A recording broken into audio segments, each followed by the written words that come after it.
The fact that there's a teenage girl, seemingly from a middle-class background, found dead on the side of a highway. Nobody knew who she was. Nobody came forward to claim her body. There are tens of thousands of unidentified human remains in the United States. If you've been following our video series, you've probably seen us work on the identification of a number of human remains.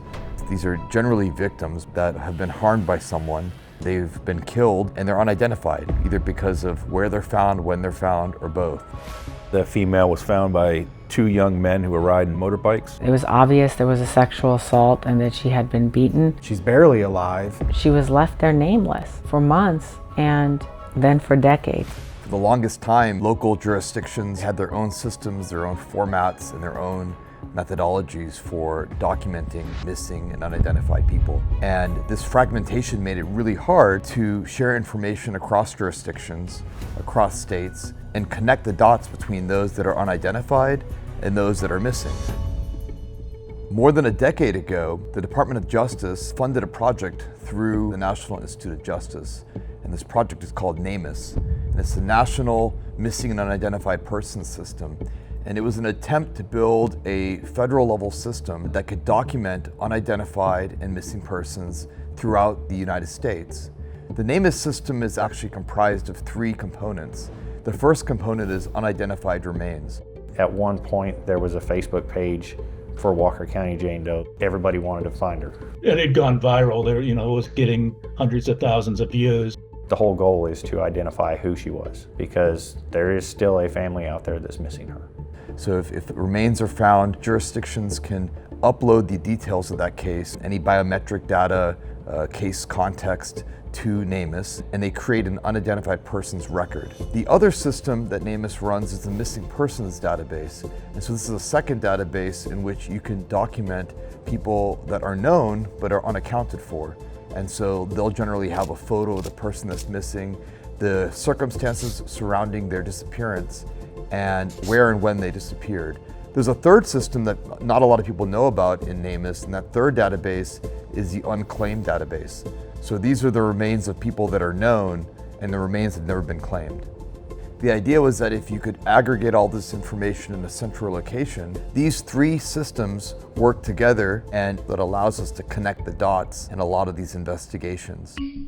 When you have good reporting of the case into NamUs and you have good details about the case, ideally NamUs should allow you to compare the properties of one case, the age of the person, when they went missing, where they went missing, against similar details that might be found in a missing persons record. That's the whole idea of matching those two things up. But there are instances in which just knowing the details alone will not help to connect the dots.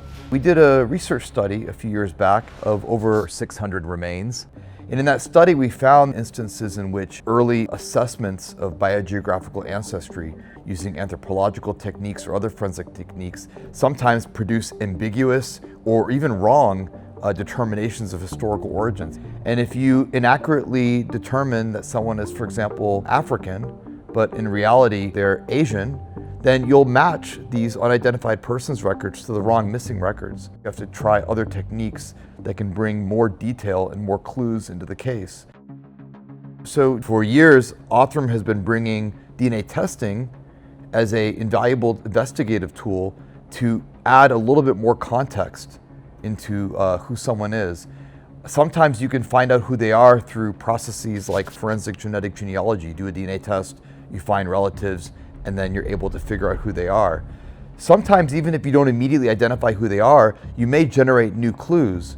There are, for example, many instances in NamUs where the biogeographical ancestry of the person that's unidentified is either unknown, ambiguous, or sometimes even wrong. And so DNA testing is obviously going to be important in helping drive an identity, but it can even bring a lot of other context clues that you won't get through traditional forensic anthropology or isotope testing. There are a lot of techniques people use to try to figure out someone's origins, but DNA testing is going to bring you the most specific information and accurate information about where someone is from. As you may remember in the Tracy Sue Walker case, she was a young girl that went missing from Indiana in 1978. I remember just being sad about, if somebody is missing this child. And she wasn't found until 1985, and she was 400 miles away in Tennessee.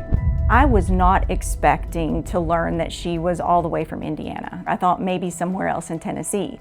So when I learned that she was missing from Indiana and still had living family members, I was just shocked. So when you have a working system in which you can centralize what is known about missing and unidentified persons, and you can share that information across jurisdictions, and then you can bring in new and powerful tools like the advanced DNA testing that we do here at Othram to help shed a light on the historical origins of someone, who their relatives might be, you're really on a better path to being able to restore the identities of these individuals. Ultimately, after all of the testing, after everything was said and done, we identified Sherry Jarvis as Walker County Jane Doe. That was an emotional day. It was an emotional day for the internet.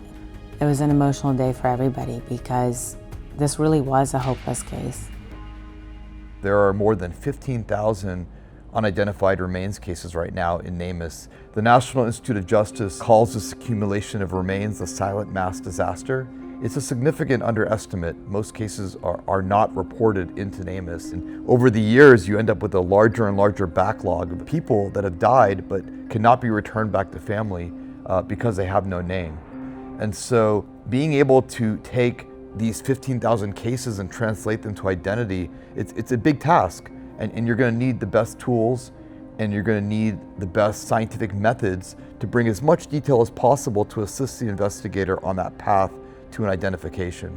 And if it wasn't enough to consider the importance of reuniting unidentified people with their families, what we found in a retrospective study that Othram did was that in at least 25% of the cases in which we've worked a human remains case to an identity, identifying the victim was sufficient to enable investigators to then go find the people that had harmed the victim. And if they're alive, they've been apprehended, they've been prosecuted. So NamUs also plays a role in public safety, in identifying victims and then therefore allowing investigators to figure out who the perpetrators are.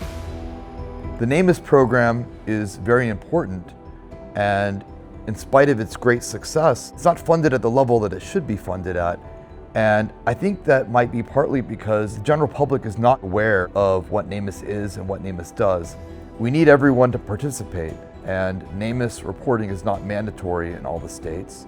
And so the database is only as good as the data that's in it. And it's important that we get the word out to let people know what NamUs does, what it can do for all of us, for families that are missing loved ones, and to advocate to our local and state representatives to support it, to provide the resources to grow it. Because the more participation we can get, the more missing persons and unidentified persons we can get added to NamUs, the better the chance that we can match up the details to restore the identities of these individuals.